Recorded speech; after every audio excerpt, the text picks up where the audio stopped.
சின்ன கிளி தான். அதே அந்த கிளி முட்டை இல்லைன்னா பாம்பு முதல் சாப்பிட்றது எதுவாக இருந்திருக்கும்? கொஞ்சம் அசந்து கிளியை காலி பண்ணிட்டு இருக்கோம். யாருக்கு பலன்? கிளிக்கா பாம்புக்கா பண்ணா பாம்புக்கு தான் 100 மடங்கு. அந்த கிளிக்கும் அந்த பாம்புக்கு சம்மந்தமே கிடையாது பலத்தில். ஆனால் தன் குஞ்சுகளுக்கு ஏதோ ஒன்று நடக்கும்போது அந்த கிளியானது அதுக்கு தெரிஞ்சு போச்சு, இதை காப்பாற்ற எனக்கு பலன் உண்டு. அல்லேலூயா. காப்பாத்துச்சு.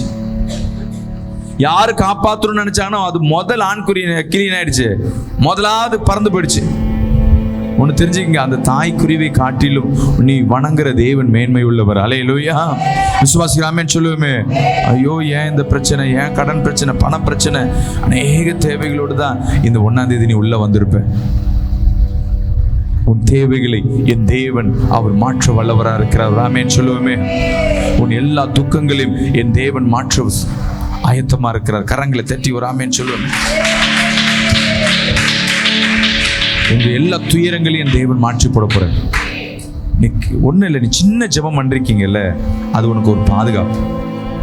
சின்ன விண்ணப்பம் பண்ணியிருக்கீங்கல்ல, அது உனக்கு ஒரு மேன்மை. சின்ன ஒரு காரியம் பண்ணியிருக்கீங்களா, அது உனக்கு பெரிய பாதுகாப்பு. ஆலயத்துக்குள்ள உள்ள வந்துட்டாவே ஸ்தோத்திரம்னு சொல்லிட்டீனாவே உன்னை சூழ்ந்து ஒரு மேக மூட்டங்கள். அது உனக்கு கண்ணுக்கு தெரியாது, பெருசா தெரியாது. ஆனா உன்னை சூழ்ந்து இருக்கிற சத்துருக்கு தெரியும், இந்த பிள்ளை பாதுகாக்கப்பட்ட பெட்டகம். அல்லேலூயா. இந்த குடும்பத்தை ஒன்றும் செய்ய முடியல. அவங்க யார் என்ன பண்ணா, ஐயோ மாந்திரிகம் பண்ணிட்டாங்க பாஸ்டர், காலையில ஏதோ பண்ணிட்டாங்க பாஸ்டர். எது வேணா பண்ணட்டும், உனக்கு முன்பாக குழியை கூட வெட்டி வச்சிருக்கட்டும், வாழையை கூட பண்ண முடியும். நீ தேவனோட பாதுகாப்புல இருக்க. அதை நான் மைண்ட்ல வச்சுங்க, நெஞ்சில கை வச்சு சொல்லுங்க, நான் தேவனோட பாதுகாப்புல இருக்கேன். இந்த மாதம் தேவன் எனக்கு சம்பூர்ண பலனை அளிக்கிற மாதமா இருக்கு. கரங்களை தட்டி ஒரு ஆமென் சொல்லுவோமே.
இந்த மாதம் கர்த்தர் நம்மோடு பேசுகிற வார்த்தை, வேதத்தை கையில் எடுத்துக்கொள்ளுங்க. ரூத் எழுதின ரூத் புஸ்தகம் 2ஆம் அதிகாரம் 12ஆம் வசனத்தை வாசிப்போமா? உன் செய்கைக்கு தக்க பலனை கர்த்தர் உனக்கு கட்டளையிடுவாராக. இஸ்ரவேலின் தேவனாகிய கர்த்தருடைய சேட்டைகளின் கீழ் அடைக்கலமாய் வந்து உனக்கு அவராலே நிறைவான பலன் கிடைப்பதாக என்றார். ஹல்லேலூயா. விசுவாசிக்கிறாமே சொல்லுவோமே, நல்ல சத்தமா சொல்லுவோமே. அப்படியே உட்காருவோமா? மீண்டும் அந்த வசனத்தை வாசிப்போம். உன் செய்கைக்கு தக்க பலனை கர்த்தர் உனக்கு கட்டளையிடுவாராக. இஸ்ரவேலின் தேவனாகிய கர்த்தருடைய சட்டைகளின் கீழ் அடைக்கலமாய் வந்த உனக்கு அவராலே நிறைவான பலன் கிடைப்பதாக. அவராலே நமக்கு நிறைவான பலன். இந்த மாத வாக்குத்தத்தத்தின் தலைப்பு நிறைவான பலன். அல்லேலூயா. ஒரு ஆமென் சொல்லுவோமே. ஒரு 3 அல்லேலூயா சொல்லுமா கர்த்தருக்கு. அல்லேலூயா. கர்த்தருக்கு மகிமை உண்டாதாக. நிறைவான பலன். நம்ம வாழ்க்கையில நிறைவான காரியங்கள் இல்லாதவாறு காணப்பட்டு கொண்டிருக்கு. எல்லா காரியங்கள்லையும் பார்த்தீங்கன்னா நிறைவேற்ற காரியங்கள் எல்லாம் குறைபட்டு இருக்கும். நல்ல ஒரு வாழ்க்கை, நல்ல ஒரு உறவிடம், நல்ல ஒரு சாப்பாடு, நல்ல ஒரு தூக்கம், நல்ல ஒரு வேலை, இது எதுவுமே இந்த கடந்த நாட்களில் இல்லாமல் வந்திருக்கலாம். ஆனால் தேவன் இந்த மாதம் ஒரு விசேஷமாய் நம்மளை ஆசீர்வதிப்பதற்காய் உங்களை ஆசீர்வதித்து அவர் சொல்லுகிற வார்த்தை, நிறைவான பலனை அவர் நமக்காய் கொடுக்க இருக்கிறார். விசுவாசிக்கிறாமே சொல்லுவோமே. அல்லேலூயா. மீண்டும் அந்த வசனத்தை முதல்ல இருந்து படிப்போம். உன் செய்கைக்கு தக்க பலனை கர்த்தர் உனக்கு கட்டளையிடுவாராக. முதல் காரியம், உன் செய்கைக்கு தக்க பலன் கர்த்தர் கொடுப்பார். நம்மளுடைய செய்கைனா என்ன? நிறைய காரியங்கள், எப்படி நம்ம என்ன பாவம் செய்கிறோமோ அதற்கு உண்டான தண்டனை எப்படி வருகிறதோ, அதே போல நம்ம செய்கிற நற்கிரைகளுக்கு உண்டான பலனையும் என் தேவன் என்ன பண்றாரு, நமக்கு கூட கொடுக்க இருக்கிறார். இன்னைக்கு நிறைய காரியங்கள், நிறைய வாழ்க்கையில அவங்களுக்கு செய்த பலனுக்கு உண்டான, நன்மைக்கு உண்டான பலன் கிடைக்காம இருக்கும். அநேக ராஜாக்கள் வாழ்ந்த காலகட்டங்களில் உண்மையாகவே அந்த ராஜாக்கள் நல்ல ஆட்சி ஆள்றாங்கன்னா அந்த தேசம் செழிப்பாக இருக்கும். நல்ல நம்ம உழைக்கிறோம், வேலைக்கு போகிறோன்னா அந்த குடும்பம் ஆசீர்வதிக்கப்பட்டிருக்கும். இன்றைக்கி கஷ்டப்படுறோன்னா நாளைக்கு நல்லா இருப்போம். நல்ல ஜெபம் பண்ணுறோம், நல்ல அதிகாலையில் எழுந்திரிச்சு ஜெபம் பண்ணுறோம், நல்லா துதிக்க ஆரம்பிக்கிறோன்னா அந்த வீட்டில் ஒரு கண்டிப்பாக ஒரு பலன் உண்டு. இன்றைக்கி கர்த்தர் உங்களோடு பேசி கொண்டிருக்கிறார். அல்லேலூயா. உன் செய்கைக்கு தக்க பலனை கர்த்தர் உனக்கு கட்டளையிடுவாராக. ஒரு ஆமென் சொல்லுவோமே. இன்னும் சத்தமா சொல்லுவோமே. மீண்டும் இந்த வசனத்தை வாசிப்போம்.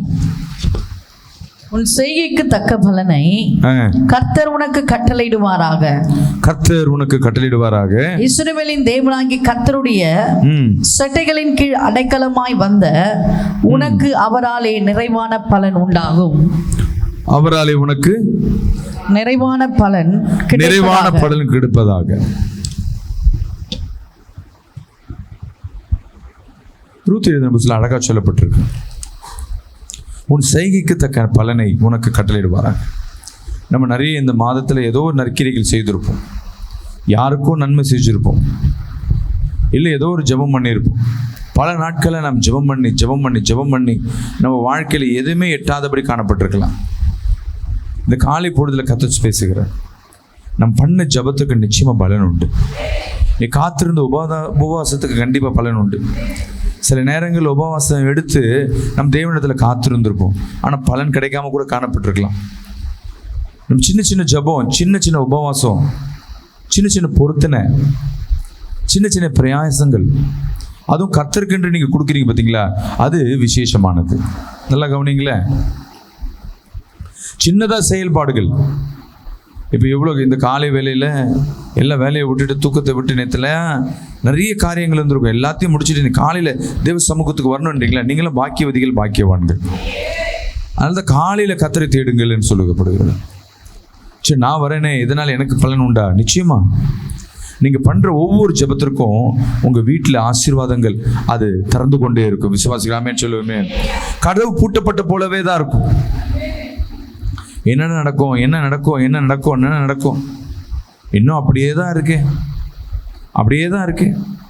ஒரு கணவன் மனைவி வாழ்ந்து கொண்டிருக்காங்க. அவங்களுக்கு 2 பிள்ளைங்க. கணவன் குடிச்சிட்டே தான் இருப்பார், குடிப்பழக்கம் இருக்கும். இன்னொரு பெண்களோட சகவாசம், வீட்டில் சிநேகிக்கிறதே இல்லை, வேலைக்கும் சரியாக போகிறதில்லை. ஆனால் அவர் என்ன வேலை செய்கிறாருன்னா கார்பெண்டர் ஒர்க் பண்ணுறாரு. போனாவே கை நிறைய சம்பளம். ஆனால் வாரத்தில் எத்தனை நாள் தான் போவார்? 3 நாள் போவார். அந்த 3 நாள் இவருக்கே செலவு பண்ணி வீட்டில் கொஞ்சம் தான் கொடுப்பாருனால, ஆனால் 6 நாளும் அவருக்கு வேலை இருக்கும், சரியாக கான்சன்ட்ரேஷன் இல்லை. அந்த வீட்டில் ஒரே ஒரு சகோதரி மட்டும் சபைக்கு வர ஆரம்பித்தாங்க. தேவனை தேடி வார்த்தையை கேட்டுக்கிட்டு வருடங்கள் கடந்து போனது. 4 வருடங்கள் சபைக்கு போகிறாங்க. அவர் கணவர்கிட்ட ஒரு மாற்றம் இல்லை. கணவர் அப்படியே தான் இருக்கார். பிள்ளைங்க வாழ்க்கை எப்படி இருக்குன்னா, அந்த அம்மா மட்டும் வந்துட்டு போகிறது. பிள்ளைங்களும் அப்பா சரியில்லைன்னா எப்படி இருக்கும்? பிள்ளைங்களும் 2 ஆம்பளை பசங்க, 2 பசங்களும் ரொம்ப வாழுத்தனம் பண்ண ஆரம்பிச்சு, சரியாக ஸ்கூலுக்கு போகிறதில்ல, சரியான காரியம் இல்லை. இந்த அம்மா ஒழுங்காக புலம்பினே இருப்பான், ஆண்டவரே எப்போ தான் என் வாழ்க்கை மாறும், எப்போ தான் வாழும். 4 ஆண்கள் கழித்து அதுக்குள்ள கூட இருக்கிற விசுவாசிகள்லாம், நண்பர்கள்லாம் பேச ஆரம்பிப்பாங்களா அவங்க கூட, என்ன நீ சரியா ஜெபம் பண்ணலையா? உன்கிட்ட ஏதோ ஒரு குறை இருக்கு, நீ சரியா பாஸ்டிங் போடல, நீ சரியா காணிக்க கொடுக்கல, இப்படி கூட இருக்கவங்கள சொல்ல ஆரம்பிச்சு. இன்னும் சில விசுவாசிகளை அவர்கிட்ட பேச ஆரம்பிக்கிறாங்க, இந்த சபைக்கு வேணா வேற சபைக்கு போய் பார்க்கலாம், அப்பயும் அது மாற்றம் இருக்குமா? வேற சபைக்கும் போய் பார்க்குறாங்க, ஒரு மாற்றம் இல்லை, வீட்டில் அப்படியே தான் இருக்கு. சரி என்ன பண்றது? வாரத்தில் 4 வாரம் வர்றதை 2 வாரமாக மாற்றினாங்க, 1 வாரமாக மாற்றினாங்க. கடைசியில் அந்த ஒரு 5 வருஷத்தில் சபைக்கு போகிறதே நிறுத்துறாங்க. அப்புறமேட்டு அவங்க என்ன பண்ணுறாங்க, இப்படியே வாழ்க்கையில் ரொம்ப நெருக்கம். சபைக்கு போகும்போது அது அவர் வாரத்தில் 3 நாளாவது என்ன பண்ணி கொண்டிருந்தார், வேலைக்கு போயிருந்தார். இப்போ 6 நாள் வேலை இருந்தும் போக முடியாதபடி நெருக்கம். இந்த சூழ்நிலையில் பக்கத்து வீட்டுக்கு நாங்கள் ஊழியக்காராக போகிறோம். அந்த வீட்டில் அந்த அம்மா வந்து உட்கார்றாங்க. இவங்க கூப்பிட்றாங்க, எங்கள் ஊழியக்காரர் வந்திருக்க, வந்து ஜெபம் பண்ணுவாங்க. இந்த கத்தரை தேடி வரல, இந்த அம்மா வலுக்கட்டாயம் படுத்துறதுனால இந்த அம்மா வந்து திருப்பி என்ன பண்ணுறாங்க, வந்து ஜெபம் பண்ணுங்க பாஸ்டர், நாங்கள் ரட்சிக்கப்பட்டிருந்தோம், எல்லாம் சபைக்கு போயிருந்தோம், இப்போ போகிறதில்ல. ஏன்னா என்ன போனாலும் என்ன இருக்குது, எங்கள் வீட்டுக்கார்ட்ட ஒரு மாற்றம் இல்லை. அப்போ தான் அவர்கிட்ட சொல்லியிருந்தேன், நீ போனது தப்பு இல்லை இல்லைம்மா, நீ போகாமல் இருந்தது தப்பு. நீ போனதோட பலன் அதுக்கு இப்போ தான் தெரிஞ்சிருக்கும் உனக்கு. எத்தனை வருஷமாக போகல சர்ச்சுக்குன்னு?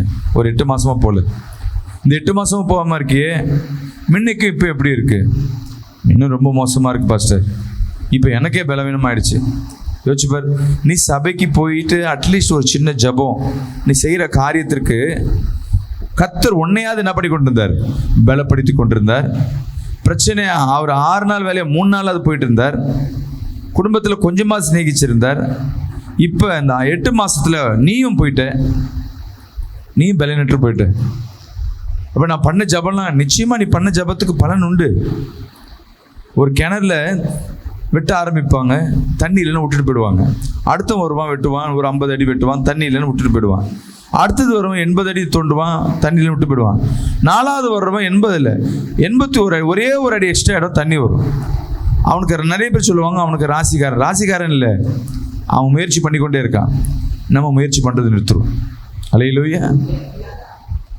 அப்போ சொன்ன, நீ போமா சர்ச்சுக்கு போ, நீ எந்த இடத்துல போயிருந்தே அங்கே போ, கண்டிப்பாக ஒரு மாற்றம் இருக்கும்.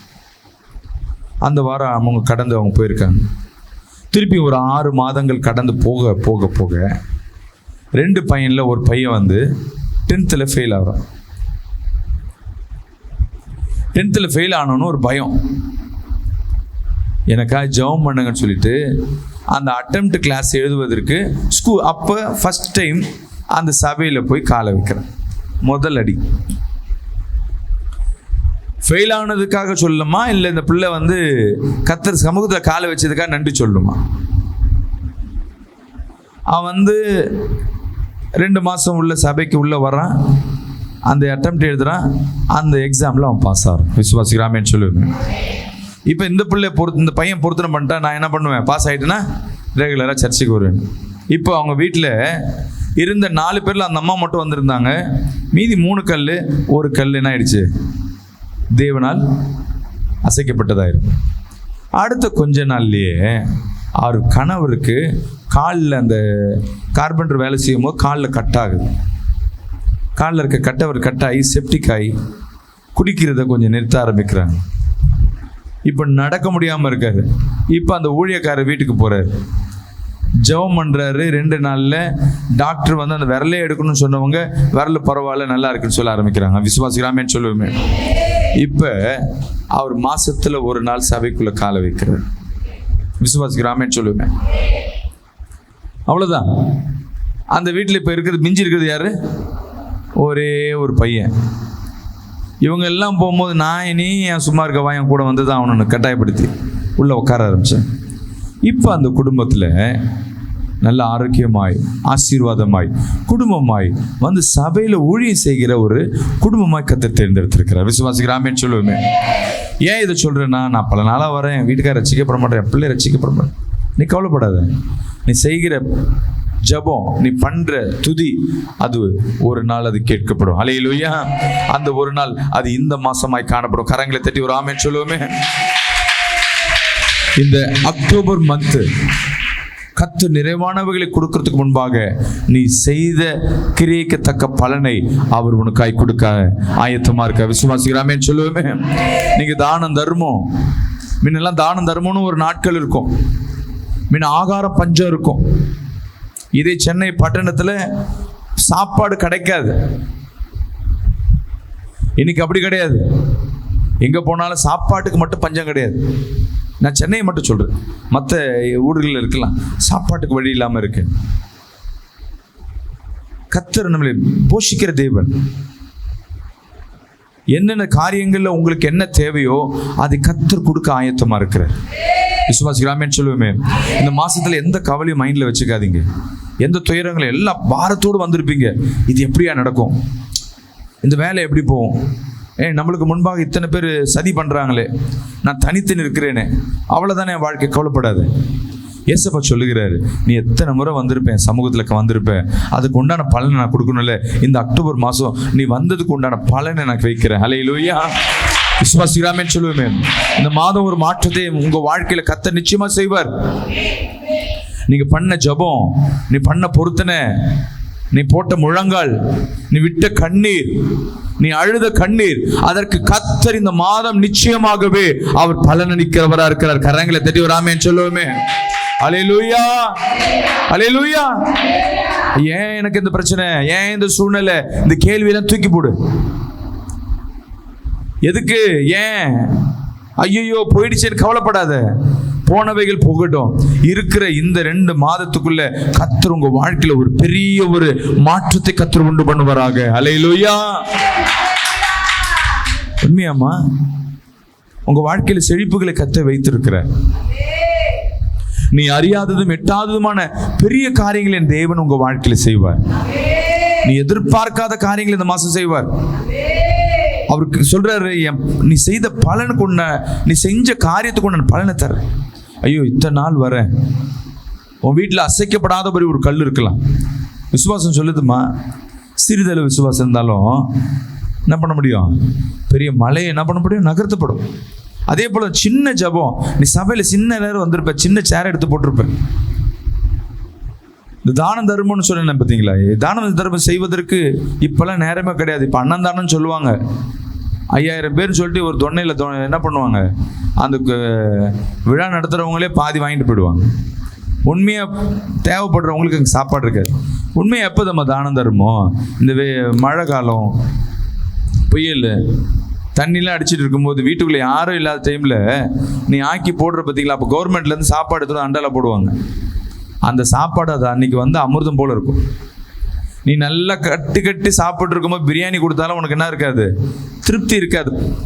ஆனால் இல்லாத டைமில் நம்ம உதவி செய்யணும். ஸோ அந்த உதவிகளை நம்ம நாடி போய் நிற்கணும். அதனால தான் நம்ம வாழ்க்கை வாழ்வது, நம்ம இன்னைக்கு நல்லா இருக்கிறோம்னு ஒன்று வச்சுக்கோங்க. இன்னைக்கு நீங்கள் ஏதோ ஒன்று தேற்றப்பட்டிருக்கேன்னா, உன் முன்னோர்கள் ஏதோ ஒரு சின்ன ஒரு நன்மை செஞ்சுருப்பாங்க, உன் தாத்தா பாட்டி உங்கள் அப்பா. அதனால் இன்னைக்கு நம்ம ஒரு ஆகாரத்தில் இருப்போம். அவங்க யாருக்காவது ஆகாரத்தில் கஷ்டப்பட்டுருந்தாங்க, தூக்கத்தில் கஷ்டப்பட்டுருந்தாங்கன்னா கஷ்டப்படுத்தி வச்சிருந்துருப்பாங்க. நம்ம இன்னைக்கு கஷ்டப்பட்டு கொண்டிருப்போம்.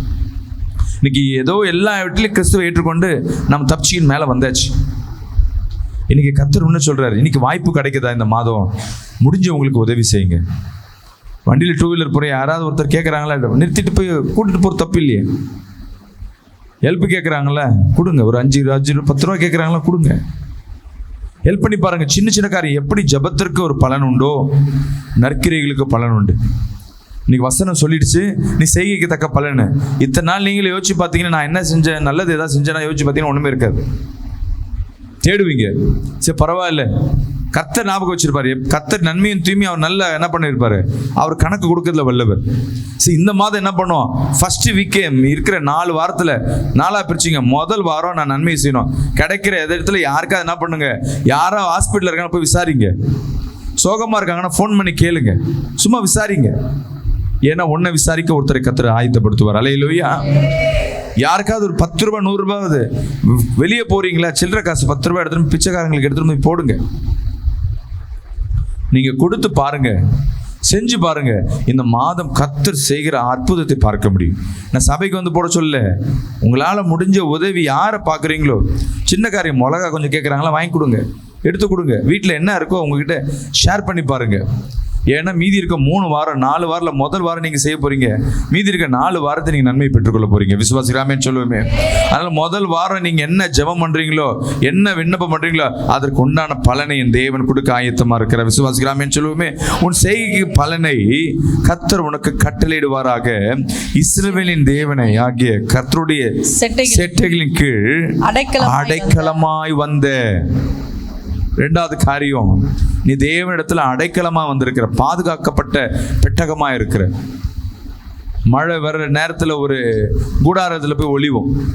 இந்த சிக்னல் எல்லாம் பார்த்தீங்கன்னு வச்சுங்களேன், மழை வந்து எல்லாம் பிரிட்ஜுக்கு கீழே வந்து நின்று இருப்பாங்க.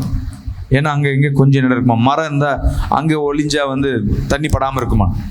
வெயில் காலத்தில் எங்கே நிழல் இருக்கோ அங்கே போய் நிற்போம். நீங்க எங்க வந்திருக்கீங்க தெரியுங்களா? தேவன் கூடாரத்துக்கு வந்திருக்கீங்க. விசுவாசிக்கலாமேன்னு சொல்லுவோமே. தேவனை தேடி வருகிறதா, அவர் பாதுகாப்புக்கு நேரா வந்திருக்கீங்க. இங்க இருக்க இந்த உலகத்தில் இருக்கிற பொல்லாத வானமல்ல சேனைகள் உங்களுக்கு விரோதமாய் அநேக அம்புகளும் வலைகளும் குழிகளும் புதர்களும் முட்புதர்களும் வைத்து உனக்காய் காத்து கொண்டிருக்கு. வீணை எப்படியாவது விழுங்கலாம். இந்த தண்ணியில விழுந்தா முதல்ல போல பல பிசாசுகள் இருக்கும். கடனை போல பிசாசுகள் உன்னை விழுங்குவதற்கு அநேக காரியங்கள் ஆயத்தமாய் காத்து கொண்டிருக்கு. உனக்கு விரோதமா மாந்திரிக சூனியங்கள் அநேக காத்து கொண்டிருக்கு. ஆனா நீ எங்க வந்து பாதுகாப்புல இருக்கிறன்னு ஒன்று மைண்ட்ல வச்சுங்க. இவைகள் எவைகள் இருந்தாலும் சரி, வெளியே 1000 பேரும் 16,000 பேர் இருந்தாலும் சரி, நீ கர்த்தருடைய பாதுகாப்புல நின்று கொண்டிருக்க. விசுவாசிக்கலாமேன்னு சொல்லுவோமே. அல்லேலூயா. விசுவாசிக்கலாமேன்னு சொல்லுமே. உன்னதமான மறைவில் இருக்கிறவன் நிழலில், நீங்க அங்க நிழல்ல இருக்கீங்க. உன் பக்கத்துல 1000 பேரும் 16,000 பேர் விழுந்தாலும் அது உன்னை அணுகாது.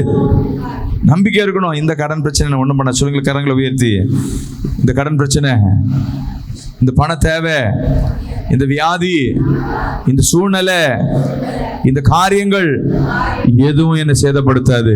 ஏன்னா நான் கர்த்தருடைய பாதுகாப்புக்குள்ள, அவருடைய சேட்டைகளுக்குள்ள நான் அடைக்கலமா வந்திருக்கிற. விசுவாசிக்கிற ஆமென் சொல்லுவோமே. அல்லேலூயா. நேற்று ஒரு இன்ஸ்டாகிராமில் ஒரு வீடியோ பார்த்தேன். ஒரு மரத்தில் ஒரு கிளி கூண்டு. அந்த கிளி கூண்டில் 4 முட்டை, 2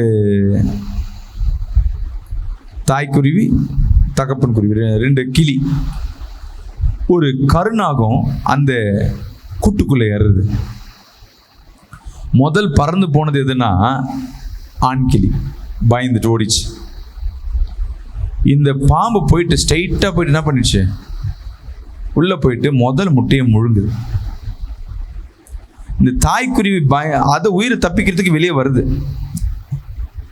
அந்த கிளி வெளியே வந்து நிற்குது. அது முட்டையை விழுங்குறத பார்த்த உடனே கொஞ்சம் மிஸ் ஆனால் இதையும் விழுங்கிடும்.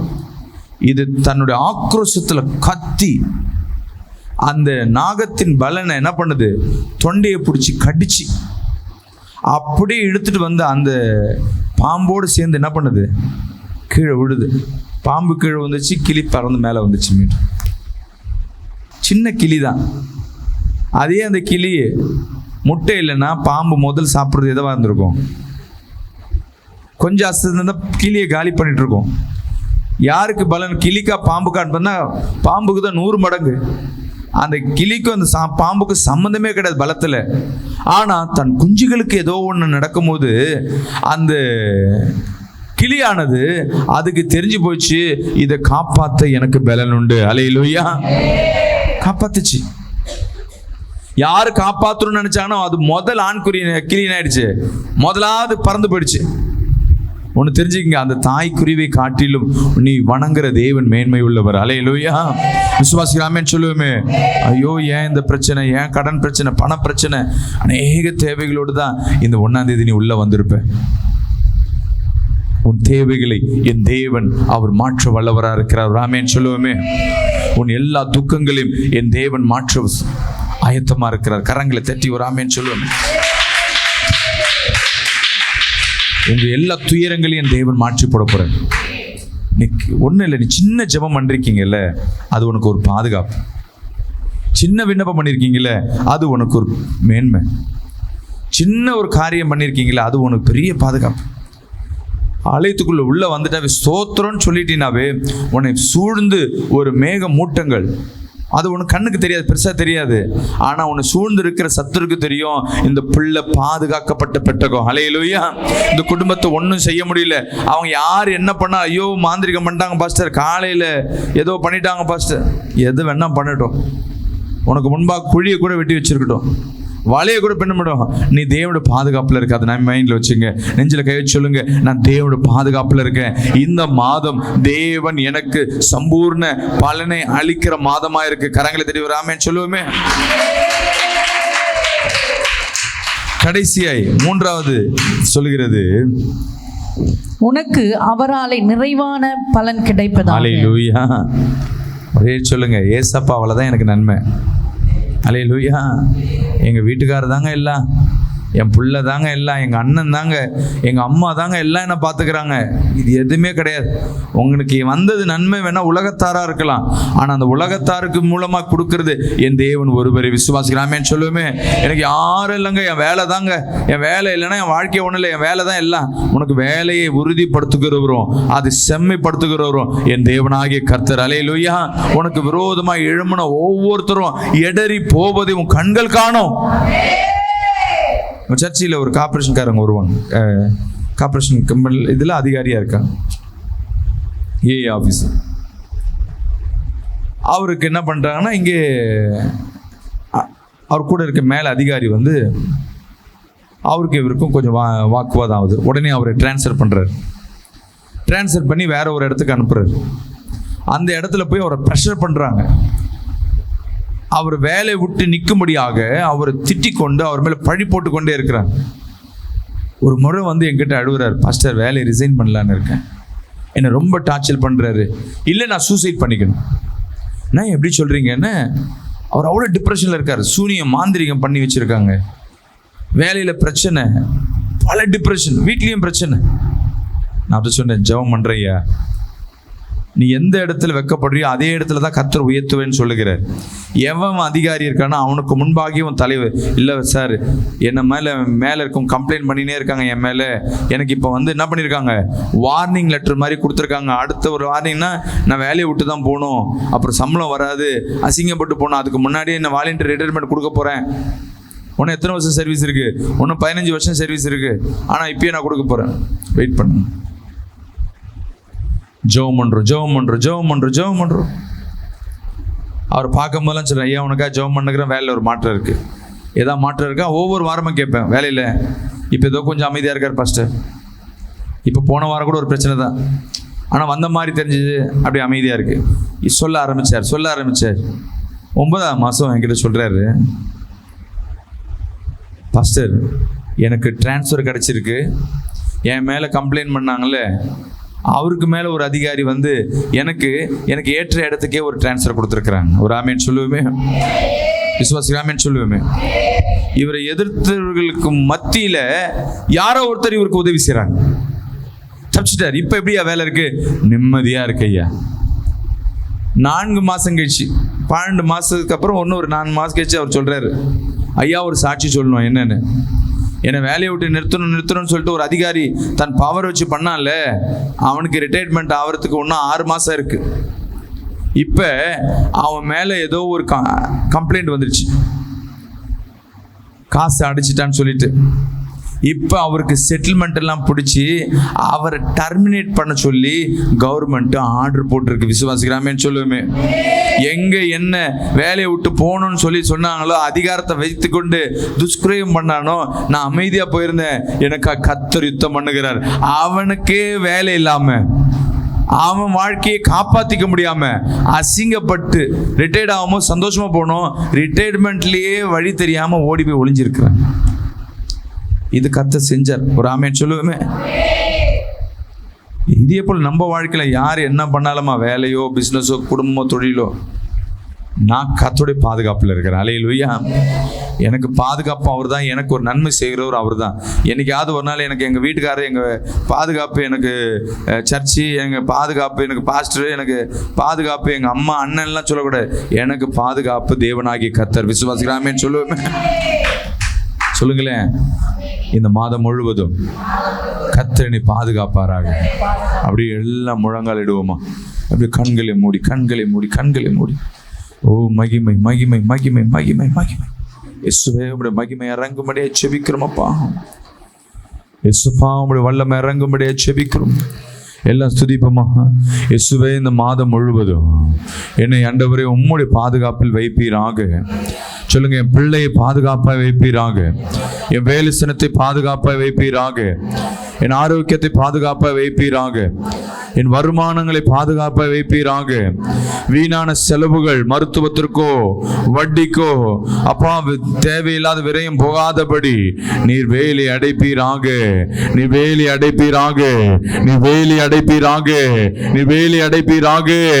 வேலி அடைப்பீராக. வேலி அடைப்பீராக. தேவ மகிமை, தேவ மகிமை, தேவ மகிமை இங்க இருக்கிற ஒவ்வொருத்தர் மத்தியில இறங்கும்படியாக, ஒவ்வொருத்தர் மத்தியில இறங்கும்படியாக இயேசுவின் நாமத்துல ஜெபிக்கிறோம் அப்பா. இயேசுவின் நாமத்துல ஜெபிக்கிறோம் ஜெபிக்கிறோம் ஜெபிக்கிறோம் ஜெபிக்கிறோம் அப்பா. நேர்ல பார்க்கிற அப்பா வந்திருக்கிற ஒவ்வொருத்தர் வீட்டுக்குள்ள தேவ மகிமை இறங்கட்டும் அப்பா. இந்த மாதம் அக்டோபர் மாதம் முழுவதும் ஆண்டவரே உம்முடைய பாதுகாப்புல, உம்முடைய ஆண்டவரே உம்முடைய கரங்கள்ல இருந்து வருகிற பலன் இவர்களுக்கு நிறைவாய் நிற்கும்படியாக அப்பா. இவர்கள் தேவைகள் அனைத்தையும் பூர்த்தி செய்யும்படியாக அதிசயங்களை செய்கிற தேவன், அதிசயங்களை செய்கிற தேவன், குறைவுகளை நிறைவாய் மாற்றுகிற தேவன், தண்ணீரை திராட்சரசமாய் மாற்றுகிற தேவன், 5000 பேர்களை போஷித்த தேவன், மன்னாவை கொடுத்து போஷித்த தேவன், காடையை கொடுத்து போஷித்த தேவன், பாறையை உடைத்து தண்ணீரை கொடுத்து போஷித்த தேவன். இப்பொழுதே உம்முடைய அபிஷேகம், உம்முடைய ஆசீர்வாதங்கள் வந்திருக்க ஒவ்வொரு குடும்பத்தின் மத்தியில இறங்கும்படியாய் ஜெபிக்கிறோம். ஓ மகிமை மகிமை மகிமை மகிமை மகிமை மகிமை அப்பா. நீ செய்தவைகளுக்காக நன்றி அப்பா. வந்த குடும்பங்களை ஆசீர்வதிப்பீராக அப்பா. அவர்கள் இந்த மாதம் தேவைகள் முழுவதும் சந்திக்கப்படட்டும். குடும்பத்துல சமாதானம் பெருகட்டும். கணவன் மனைவி பிள்ளைங்க அப்பா உறவுகள் வேலை சனத்துல பிசினஸ்ல தொழில்ல அப்பா சமாதானம் அமைதி கிடைக்கட்டும் அப்பா. வேலை செய்கிற ஆர்வத்தை உண்டு பண்ணுவீராக அப்பா. பிசினஸ் செய்கிற தொழில் செய்கிற ஆர்வத்தை உண்டு பண்ணுவீராக அப்பா. வாரத்தில் 6 நாளும் வேலை செய்வதற்கு உண்டான வருமானத்தின் வழியை கொடுப்பீராக. உம்மை ஆராதிக்கிற கிருபையை கொடுப்பீராக. நிறைபடியாய் செய்தமைக்கா நன்றி நன்றி நன்றி நன்றி அப்பா. இயேசுவின் நாமத்தில் ஜெபிக்கிறோம் எங்க நல்ல பிதாவே. ஆமென். அல்லேலூயா.